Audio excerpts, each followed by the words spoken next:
Hello दोस्तों, road to success YouTube channel के इस खास एक्सप्लेनर में सभी का बहुत बहुत स्वागत है। जो भी लोग बिल्कुल जीरो से एकदम शुरुआत से अंग्रेजी सीखना चाहते हैं, उनके लिए पूरे 90 दिनों का एक जबरदस्त मास्टर प्लान तैयार किया गया है। और आज उसी सफर का पहला दिन है। Day 1 English foundation. बेहतरीन सोर्स मटेरियल और कमाल के विजुअल्स के साथ हम अंग्रेजी की एक बहुत ही मजबूत नींव पक्की करने वाले हैं। तो चलिए बिना किसी देरी के शुरू करते हैं। तो आज के इस एजेंडे पर एक नज़र डाल लेते हैं। हम बात करेंगे भाषा सीखने की कुछ बहुत ही प्रभावी आदतों के बारे में। फिर हम कुछ आवश्यक ग्रामर बेसिक्स कवर करेंगे।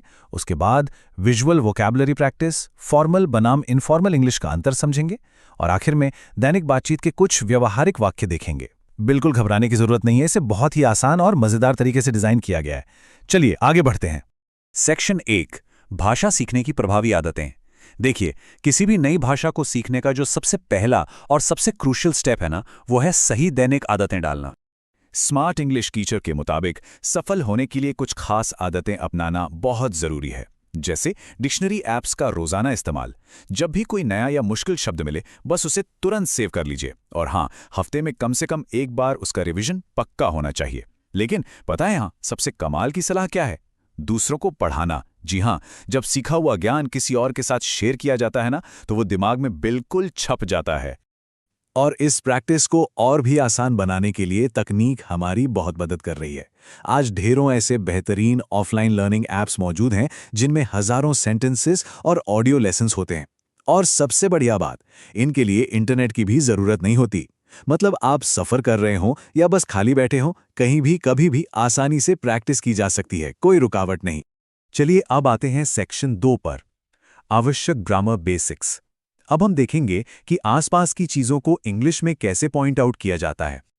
ये स्लाइड बहुत ही शानदार ढंग से इलस्ट्रेट करती है कि दिस और दैट का यूज कैसे होता है। एस्प्रेसो इंग्लिश के नोट्स के अनुसार जरा बाईं ओर देखिए, हाथों में रखा एक हरा सेब है। ये पास है और गिनती में सिर्फ 1 है, इसलिए कहेंगे दिस एप्पल इज ग्रीन। लेकिन दाईं ओर पेड़ पर एक लाल सेब है, वो दूर है पर है तो एक ही ना, तो उसके लिए कहेंगे दैट एप्पल इज रेड। पास के लिए दिस, दूर के लिए दैट। है ना, एकदम सिंपल। लेकिन रूल थोड़ा सा बदल जाता है जब चीजें एक से ज्यादा हों। इन किताबों को ही ले लीजिए, जब पास में एक से ज्यादा चीजें रखी हों तो दिस बन जाता है दीज। जैसे दीज बुक्स आर न्यू, यानी ये किताबें नई हैं। और जब वही एक से ज्यादा चीजें दूर हों तो दैट की जगह हम दोज का इस्तेमाल करते हैं। जैसे दोज बुक्स आर ओल्ड, मतलब वे किताबें पुरानी हैं। अब ग्रामर के एक और बहुत ही जरूरी रूल को समझते हैं, प्रेजेंट सिंपल टेंस। इसका इस्तेमाल हम उन कामों के लिए करते हैं जो हमारी डेली रूटीन का हिस्सा हैं या जो जनरली सच होते हैं।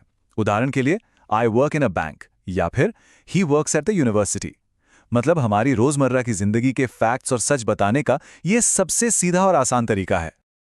आगे बढ़ते हैं सेक्शन 3 की तरफ, विजुअल वोकैबुलरी प्रैक्टिस। ग्रामर के बाद अब अपनी डिक्शनरी को थोड़ा बड़ा करते हैं, और वो भी रट्टा मारकर नहीं, बल्कि इमेजेस के जरिए, क्योंकि विजुअल मेमोरी से सीखना सबसे तेज तरीका होता है। यहाँ एक छोटी सी चुनौती है सबके लिए। जरा इमेजिन कीजिए, जब कोई बीच यानी समुद्र तट पर जाता है तो वहाँ क्या क्या दिखाई देता है? उनमें से कितनी चीजों के अंग्रेजी नाम याद आते हैं? चलिए अपनी मेमोरी का एक छोटा सा टेस्ट लेते हैं।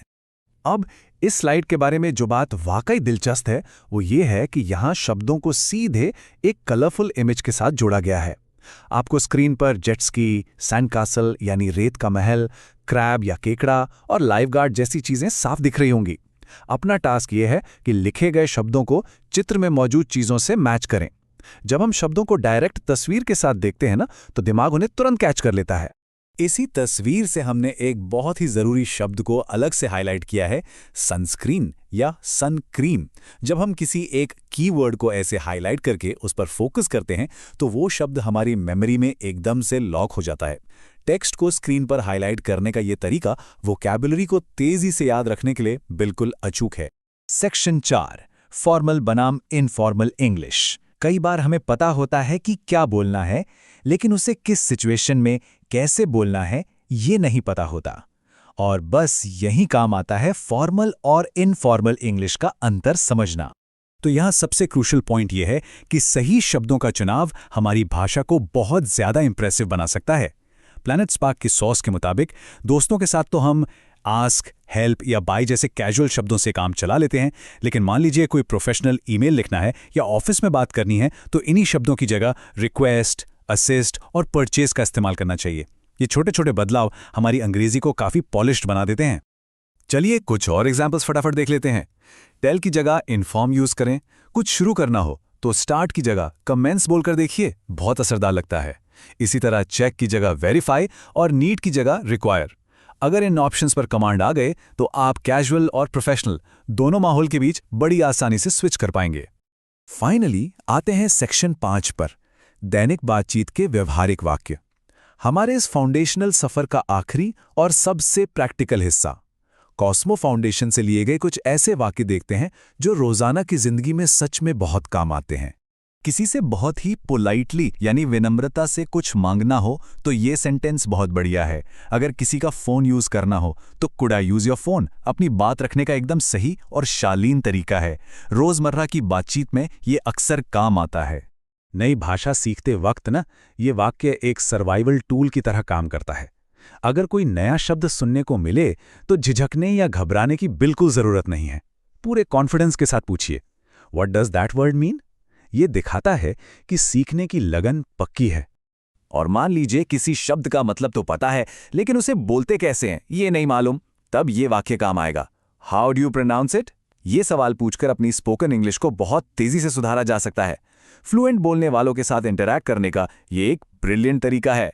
तो आज हमने असरदार आदतों से लेकर ग्रामर बेसिक्स, विजुअल वोकैबुलरी और फॉर्मल लैंग्वेज तक एक बहुत ही सॉलिड नींव तैयार कर ली है। अब जाते जाते एक सवाल है सबके लिए, आज अपनी बातचीत में किस नए शब्द या वाक्य का इस्तेमाल करने वाले हैं? याद रखिए, भाषा सिर्फ पढ़ने से नहीं आती, बोलने से आती है। इसलिए आज जो भी सीखा है उसे रियल वर्ल्ड में जरूर अप्लाई करें। रोड टू सक्सेस के एक्सप्लेनर में साथ बने रहने के लिए बहुत बहुत शुक्रिया। प्रैक्टिस करते रहिए और मिलते हैं डे 2 के सेशन में। हेलो दोस्त,